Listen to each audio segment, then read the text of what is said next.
So I've got a lot of questions about the horror genre, and they range from what do you think about horror that sort of sunsets the genre, really meta horror and things like Cabin in the Woods. As you notice, we're kind of in a spooky wood here. I'm trespassing too. Ooh. And anyway, and also what are the common elements in horror films that I like? What are the kind of reptile brain fears and anxieties that good horror targets? So I'm just going to have a few short reflections to get started on talking about horror. First, I think the best book on horror is by Noel Carroll, The Philosophy of Horror. And this is an analytic philosopher who has an excellent aesthetic theory, which is so rare, right? Anyway, Carroll outlines the difference between horror and art horror. So art horror is an effect. It's an emotional effect of art, and it's to be distinguished from, say, the horror of a battlefield, the horror of an emergency room during the COVID-19 crisis, the horror that is experienced by stockbrokers as they watch the Dow Jones search for the depths. So, what makes art horror is any kind of narrative that attempts to utilize fear and a certain estrangement, and to create identification between the audience and some character in the narrative. So, good horror is something that you can identify with. You can feel what the character's going through. You go through the motions with them. You rehearse them emotionally. And this is a lot like the kind of aesthetic theory that you see, with the ancients, with Plato and Aristotle, talking about the emotional toll of watching Greek drama, and how, as we observe these things, there's a kind of imitation within ourselves. And that imitation is, of course, that was a spooky sound. I think it was must have been a bird. Okay. So when we're imitating what we're experiencing, we're rehearsing these emotional states, but we're not actually going through them. So that's the therapeutic catharsis, is the term a lot of people have clombed onto, though it's not really used much in Aristotle, and it's not really clear what it means. But that's the kind of term people have grasped. That's why people go for horror, is because it's therapeutic. And if you notice, the paradox of the history of horror has been a long history of using the other, women, people of color, the foreign, etc., as symbols of what is terrifying and to be feared, and utilizing that to lead the audience into a state of panic, of art horror panic, however, controlled panic. Yet, the major audience has actually been a lot of people of color, a lot of women, of course a lot of, fairly privileged white dudes too, but in general, horror has not been mainstream up until recent times. And it's always been a kind of subaltern, gaudy thing that people engage in. And so I do think there's something to looking at horror as, at least on one level, playfully disruptive of social norms. It brings to the fore a lot of things that are supposed to be sublimated and controlled in civilization writ large, and it brings them out of us, out of that sublimation, and makes them explicit and terrifying. It also makes things that are really encode it as normal, it takes it and redirects it and helps us understand the weirdness of it, the monstrousness of it. And this is going back to, the earliest roots of horror, and also what we would consider modern horror. Most people date it back to Frankenstein, Mary Shelley's book. And really good book on this is David McNally's Monsters of the Market. It also deals with zombies and vampires, but when it deals with Frankenstein, it talks about how Shelley was looking into the class struggle of the early English and Irish proletariat as a source of inspiration. And that there was this sort of carceral state disciplinary ritual that was performed on the bodies of executed working class people. Their bodies would be dug up by gravediggers connected to this or that, society of medical people, usually upper class types, of course. And they would take the body and they would dissect it, and they would dissect it often in a very public way, in a kind of amphitheater situation. This is sort of double humiliation. Even in death, you can't escape the power of the state to look on you, to analyze you, and divide you into parts, and process you for the lurid enjoyment of others. Supposedly it's for scientific curiosity, but of course it's not as if scientific curiosity has never been mixed up with lurid cruelty. So anyway, there were pitched battles that were fought between the families of the dead and various people employed by those who sought to dig up their remains and put them through a second torture. That was foundational for Frankenstein's monster for Mary Shelley.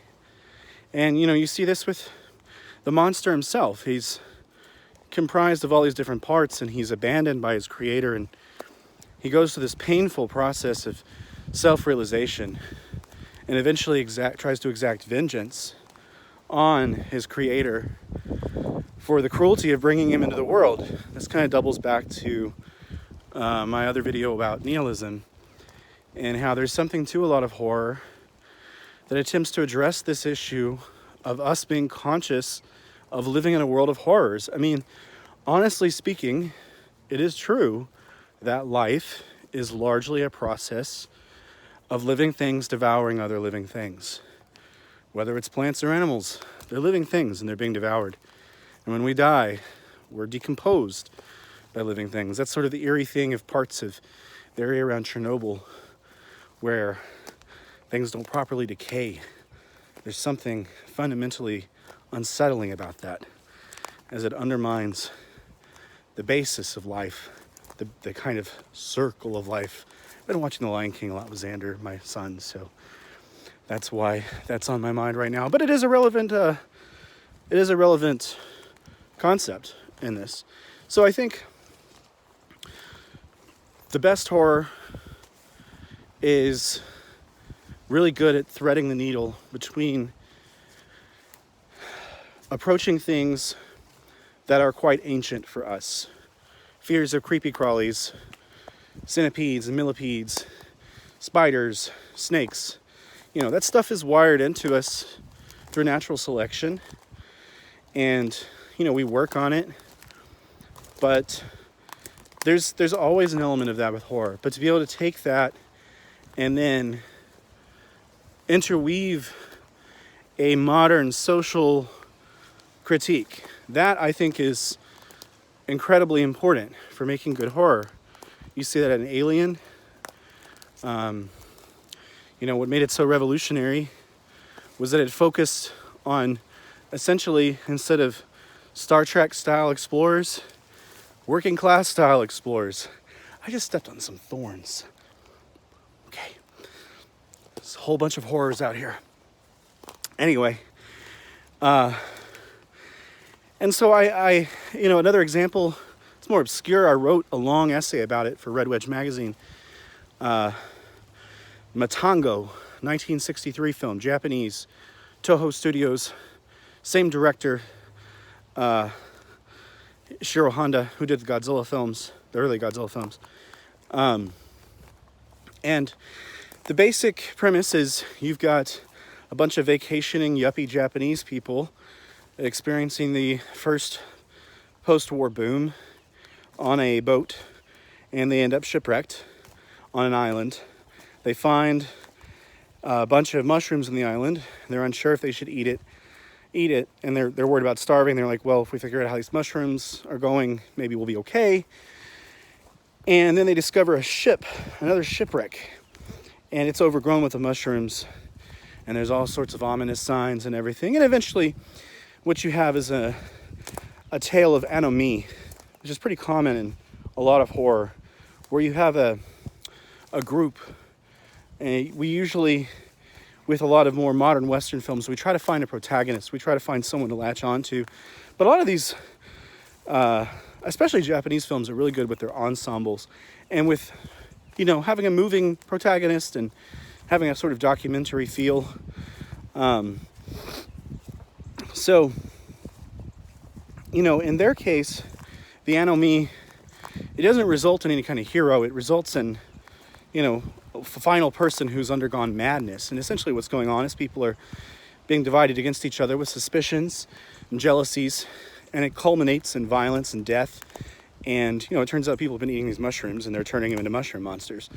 And mushrooms are particularly, terrifying creatures. They're animals. Yeah, they're part of the animal kingdom. They're not plants, and they feed on the dead.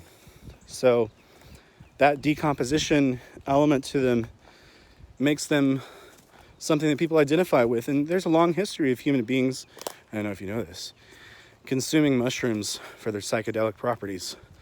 Let me break the news to you. It's a thing that happens a lot, actually. And a lot of people, can't say that I'm speaking from experience, who have ingested them have felt a profound connection to, notions of death, to feelings of death, not in a necessarily negative way, but in a way that feels like on some level there is another life form which in its own way communicates with you. And I mean this in a very non-intentional way. So yeah, there's a lot to that. There's a lot to talking about early 1960s Japan, this sort of modern social critique, and this very, very old anxiety about decomposition and mushrooms, and seeing mushrooms growing on decomposing things, and knowing what it's like to take a bite of that mushroom, and then, you got a roller coaster for the next 3 to 6 hours or something. It might just be that there's bleeding American flag coming off the walls with lots of teeth. Also, I can't speak from experience if that ever actually happened or is something that I've been through. But it makes something like the movie Matan Go more viscerally enjoyable and understandable. I also have noticed horror gaming has its own way of approaching this. They don't deal with so much. This is its own video, so I shouldn't really get into horror gaming. But I just want to say briefly that it has its own way of approaching these things that's based on the idea of discovery. And the last thing you want to do in a horror game is to know everything that's going to happen, to look up all of the guides. I mean, if you get stuck on a puzzle, yeah, move forward. You're here to have fun, not be miserable. But it's the discovery that is part of the horror. That's part of the suspense. That's part of getting your anxiety worked up. Games like the Resident Evil 2 remake or Resident Evil 7, which is really terrifying, or The Evil Within, story games like the Call of Cthulhu, Walking Simulator, things like this.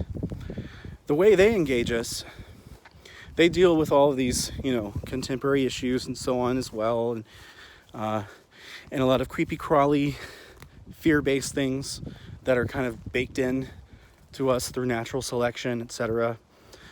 But they invite us to participate in a way that we don't when we're just watching. We're controlling the activities, the movements.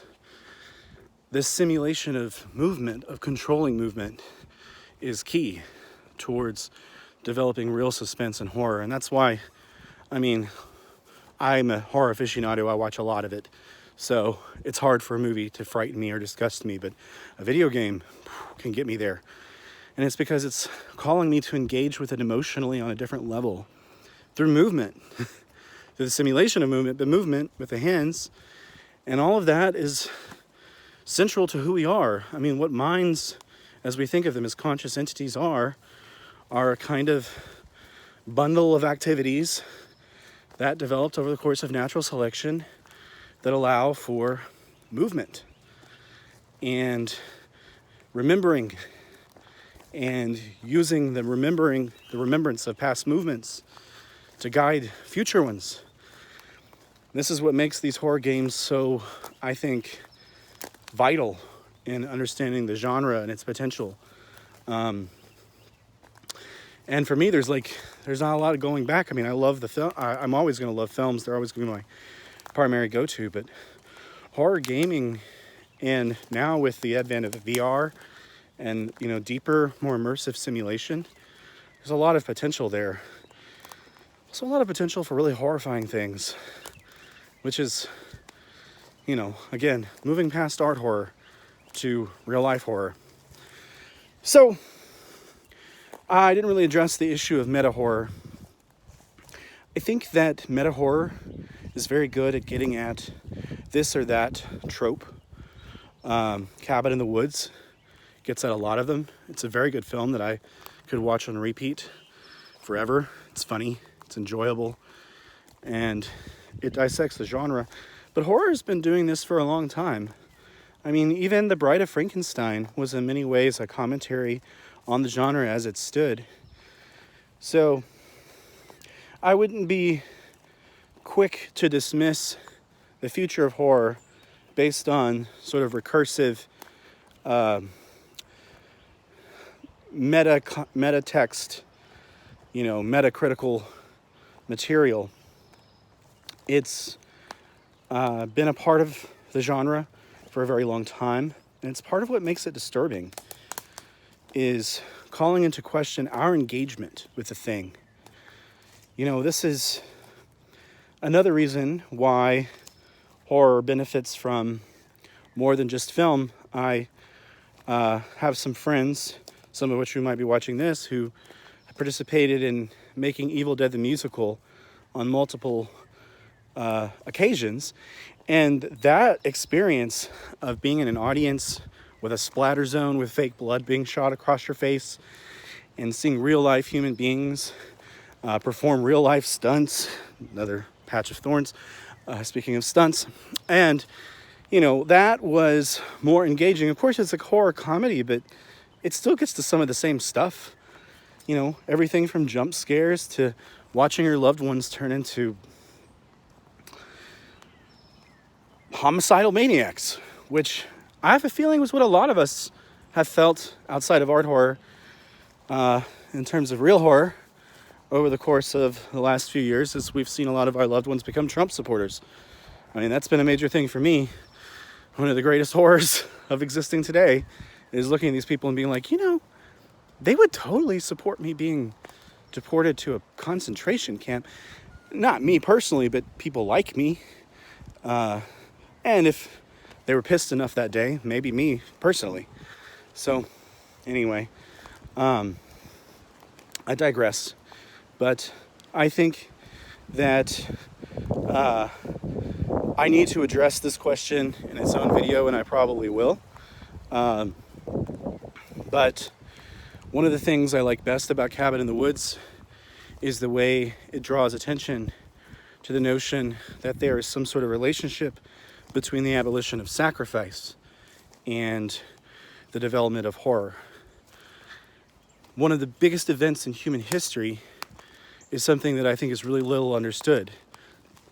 And that's the gradual abolition across the whole globe, just about, with exception. And it took hundreds of years of animal sacrifice. It's a big deal. Christianity is a big deal with that, Buddhism, etc. So I think the film captures something about that. There's a sense that there's an imbalance in the world, that nature itself is imbalanced because, you know, for everything you take, there's some sort of consequence. So the idea is that you give this sacrifice, then you can take something else. Well, we haven't been giving, so what are they going to take from us? That anxiety, I think, permeates all of our sense of, you know, a crisis of meaning, global crisis of meaning that we can call the death of God or meta-narrative or whatever. What I think is really the breakdown in our relationship with nature, a metabolic rift between us and the natural world. So, to me, that is probably the best source of all horror, is looking at that breakdown in nature, or between us and nature, between us and the natural world. That metabolic exchange ends, and what comes after that? There's a long period of us running over the cliff, like Wile E. Coyote, you know, like Zizek. He uses this comment a lot, and then we don't look down, and it's not until we look down that things go south. And that, to me, is what a lot of good modern horror does. Everything from The Witch to a film like The Host, and even The Cabin in the Woods. So, yeah, I'll talk more about horror another time. I hope you all enjoyed this. I hope I wasn't too shaky cam and too out of breath. I have had 2 glasses of wine and been on a very long walk.